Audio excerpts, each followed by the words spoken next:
শুভ জন্মদিন। আমাদের বুক সভাপতি এই দিতে দুর্বল। মুর্শিদাবাদের রামনবমীর শোভাযাত্রায় ইট পাটকেল এবং বোমা মারার চেষ্টা করা হয়েছে। এর পিছনে মমতা বন্দ্যোপাধ্যায়ের প্ররোচনা রয়েছে। কয়েকদিন ধরে বিভিন্ন জায়গায় দাঙ্গা বলে মুসলিমদের উস্কানি দেওয়ার চেষ্টা করা হচ্ছে। অনেকবার উস্কানি দিয়ে দাঙ্গা করিয়েছেন মুসলিমরা, তার প্ররোচনায় পা দিয়ে বদনামও হয়েছেন দাবি করেন দিলীপ ঘোষ। তিনি বলেন, মুসলিম সমাজের দাঙ্গা করার দরকার নেই। মোদির রাজত্বে ভারতবর্ষে মিলেমিশে থেকে উন্নতি করতে হবে, সুখে থাকতে হবে। মমতা বন্দ্যোপাধ্যায়ের রাজনীতি হলো হিন্দু মুসলমান ভাগাভাগি করে ইলেকশন জেতা। তার কথায় মুসলিমরা রাস্তায় নেমে বিরোধিতা করেননি, তখন তিনি নিজের ভাড়াটিয়া গুন্ডা দিয়ে মুর্শিদাবাদে উৎপাত করেছেন। হিন্দু মুসলমানদের মধ্যে টেনশন তৈরি করার চেষ্টা করেছেন বলে বৃহস্পতিবার প্রত্যেক দিনের মতো প্রাতঃভ্রমণে বেরিয়ে অভিযোগ করলেন দিলীপ বাবু। এদিন সকালে শহরের অফিসার্স কলোনির মাঠে বিজেপির জেলা সভাপতি এবং শহর ও মণ্ডলের নেতাকর্মীদের সঙ্গে নিয়ে প্রাতঃভ্রমণ সারেন তিনি। এরপর বীরহাটা এলাকায় চা চক্রে যোগদান করেন। চায়ে চুমুক দিতে দিতে এবং পথ চলতি মানুষদের থেকে স্থানীয় বাসিন্দা সকলের সঙ্গেই আলাপচারিতা করেন। তারপরেই বীরহাটায় সবজি বাজারে হাজির হন দিলীপ ঘোষ। বাজার ঘুরে ঘুরে সবজির দাম জানার চেষ্টা করেন। সবজির দাম শুনে হঠাৎই বলে বসেন, সবজি কি খাবো, ঝাঁঝেই মরে যাব। সেই সঙ্গে সবজি বিক্রেতাদের এই গরমে সুস্থ থাকার টিপসও দিলেন তিনি।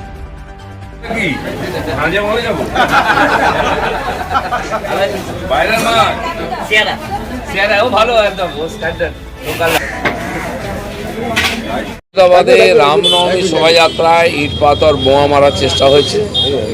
আমি বলেইছিলাম যারা এই ধরনের বদমাইশি করতো তারা আর করবে না এটা। কিন্তু মমতা ব্যানার্জি কয়েকদিন ধরে দাঙ্গা বলে বিশেষ করে মুসলিমদের উস্কাবার চেষ্টা করেছেন, অনেকবার করিয়েওছেন।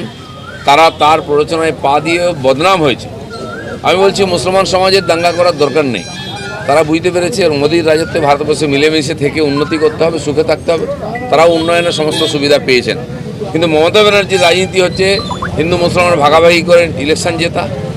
তার কথায় যখন মুসলমানরা রাস্তায় নেমে বিরোধিতা করেননি, তখন নিজের কিছু ভাড়াটিয়া লোককে দিয়ে তিনি এ ধরনের উৎপাত করেছেন। হিন্দু মুসলমানের টেনশন করার চেষ্টা করেছেন পশ্চিমবাংলায়। কারণ এবারে পশ্চিমবাংলার মুসলমানরা টিএমসিকে ভোট দেবে না, বিরোধিতা করছে এবং তারা সবচেয়ে বেশি বিশ্বাসঘাতকতার শিকার হয়েছে।